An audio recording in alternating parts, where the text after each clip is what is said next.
देखा जाए तो इस समय भारत सबसे ज्यादा स्टेबल कंट्री है। भारत के सभी पड़ोसी देशों में हाहाकार मचा है, सब जगह हालात बिगड़े हुए हैं।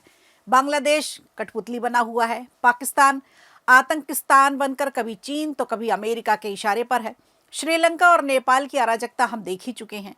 लेकिन इस बीच बड़ी खबर यह है कि अब पड़ोसी देश नेपाल में भी एक बहुत बड़ा राजनीतिक उलटफेर होने जा रहा है। तो क्या है उस उलटफेर की पूरी कहानी, आज आपको बताएंगे। वहीं दूसरी तरफ तमिलनाडु की रूलिंग पार्टी को एक मामले में मुंह की खानी पड़ी है, क्योंकि कोर्ट का एक फैसला आया है जो तमिलनाडु के हिंदुओं की आस्था, उनकी भावना और सम्मान के पक्ष में आया है। फैसला है न्याय के मंदिर मद्रास हाईकोर्ट का।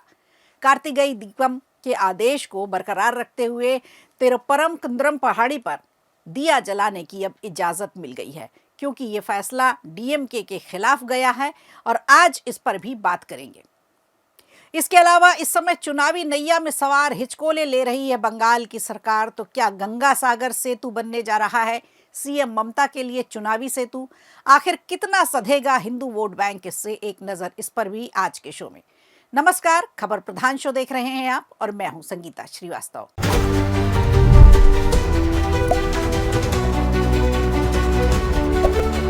देखिए, नेपाल की राजनीति में इस वक्त जबरदस्त हलचल है। जनवरी और मार्च में होने वाले चुनाव से पहले ऐसे संकेत मिल रहे हैं जिसमें चीन को नेपाल में बड़ा सियासी झटका लग सकता है। कहते हैं 1 और 1 11 होते हैं, मतलब अगर आप एकजुट हैं तो कोई ताकत आपको तोड़ नहीं सकती। और इसी सीख पर अब नेपाल अपनी रणनीति बना रहा है।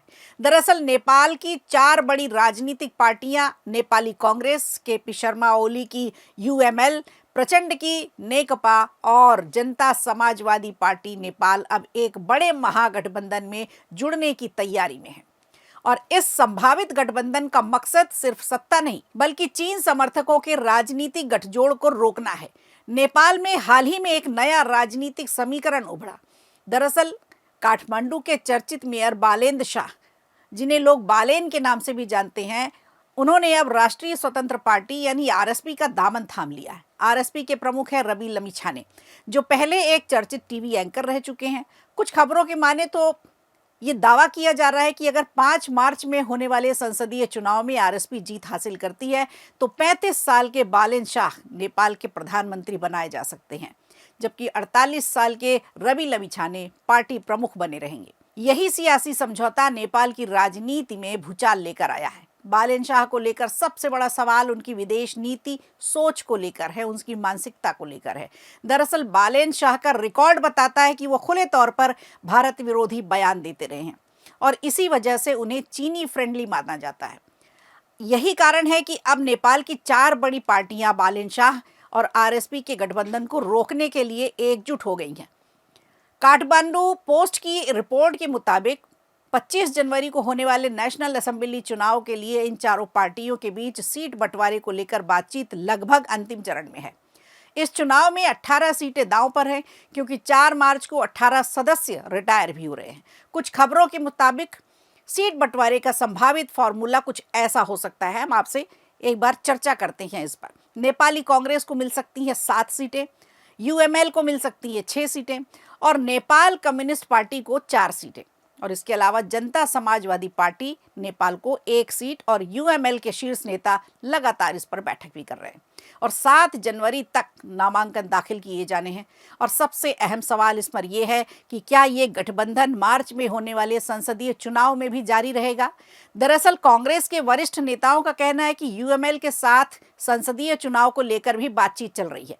हालांकि फिलहाल कोई आधिकारिक ऐलान नहीं हुआ है, लेकिन सियासी संकेत साफ हैं कि अगर ये चारों पार्टियां साथ आती हैं तो आरएसपी और बालेन शाह के लिए राह थोड़ा मुश्किल जरूर हो जाएगी। आपको बता दें, भारत विरोधी रुख की बात करें तो बालेन शाह सबसे पहले विवादों में।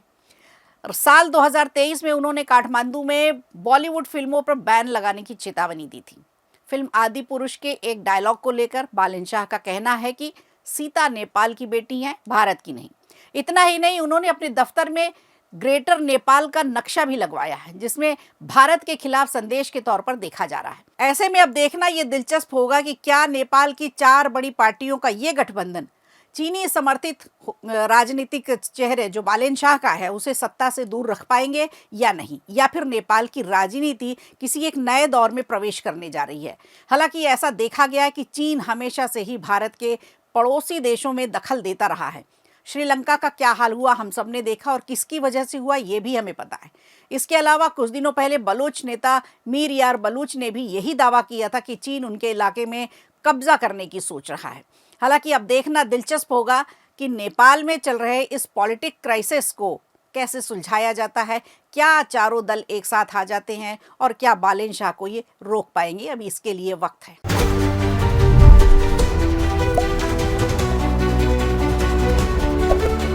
और इधर तमिलनाडु से एक बड़ी खबर आई है, जहां मद्रास हाईकोर्ट की मदुरई बेंच ने तिरुपरन कुंद्रम पहाड़ी पर दिया जलाने की इजाजत दे दी है। कोर्ट ने मंगलवार को सिंगल जज के पहले दिए गए आदेश को बरकरार रखा है और डीएमके सरकार को कड़ी फटकार भी मिली है।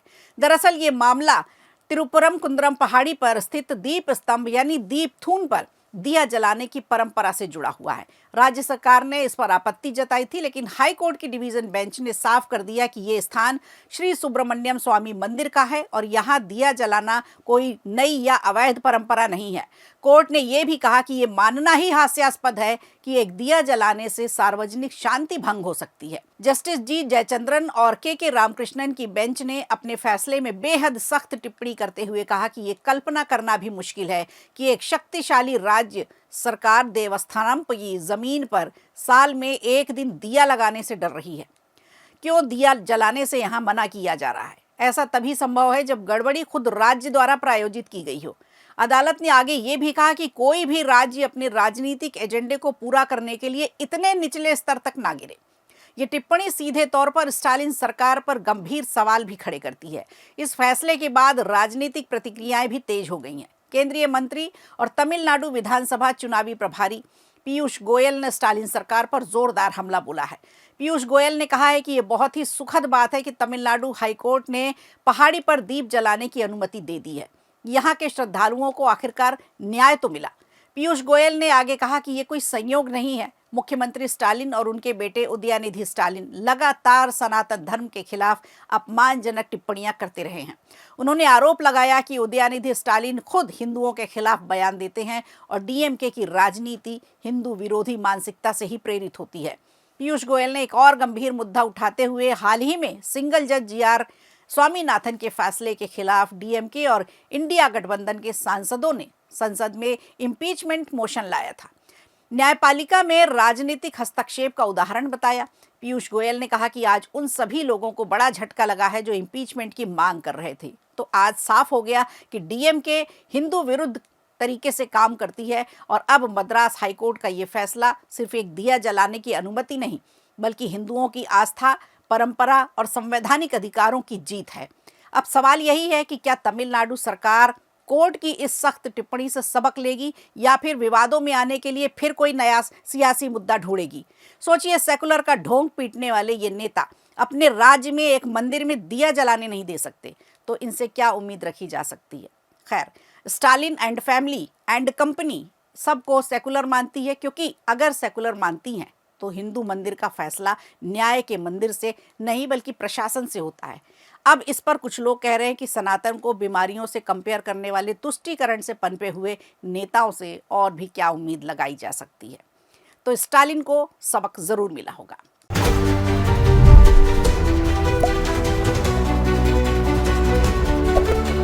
और इधर पश्चिम बंगाल से भी एक अहम खबर आई है। दरअसल मुख्यमंत्री ममता बनर्जी ने गंगा सागर सेतु का शिलान्यास किया है। ये सेतु मुरी गंगा नदी पर बनाया जाएगा, जो सागर द्वीप को मुख्य भूमि से जोड़ेगा और लाखों श्रद्धालुओं को राहत भी देगा। 5.25 किलोमीटर लंबे रास्ते के लिए 4 लेन वाले इस पुल की लागत 1670 करोड़ रुपए बताई जा रही है।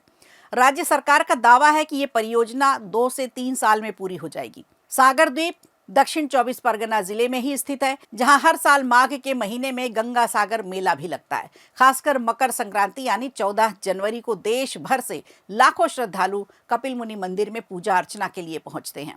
अब तक सागर द्वीप पहुंचने के लिए लोगों को नाव या फेरी सेवा पर ही निर्भर रहना पड़ता था।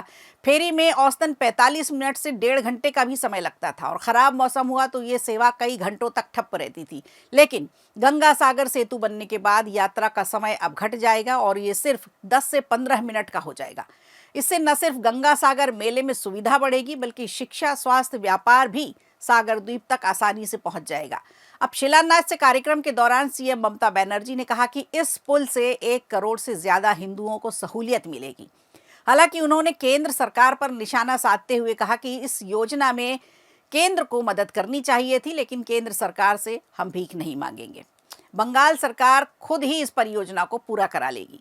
राजनीतिक नजरिए से देखें तो गंगा सागर सेतु सिर्फ एक इंफ्रास्ट्रक्चर प्रोजेक्ट नहीं है इस समय, क्योंकि बंगाल में चुनाव होने वाले हैं।